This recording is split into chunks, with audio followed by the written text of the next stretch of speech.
বিশ্বাস করেন এই নগ্ন সমাজেও অনেক ছেলে মেয়ে আছে শুধু একমাত্র মৌলানা সাহেবের কথায় এখনো সে নিজেকে পবিত্র রেখেছে, এখনো নামাজ পড়ে আল্লাহর পথে থাকতে চায়। তার পিতামাতা তাকে ছেড়ে দিয়েছে, তার স্কুল, তার প্রতিষ্ঠান, তার সকল প্রচার মাধ্যম তাকে পাপের পথে থাকে, পাপের দিকে তাদেরকে আহ্বান করে।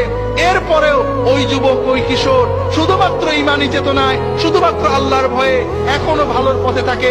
এইরকম শত শত হাজার হাজার যুবক আমাদের দেশে রয়েছে। হাজিরিন, কিন্তু এরা কতদিন থাকবে?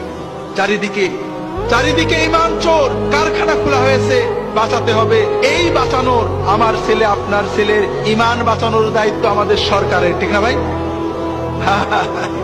ছেলে কার? আর আমার ছেলের ইমান বাঁচানোর দায়িত্ব সলিমউদ্দিনের বাপের, নাকি কার? আমার ছেলের বাপের, ঠিক না?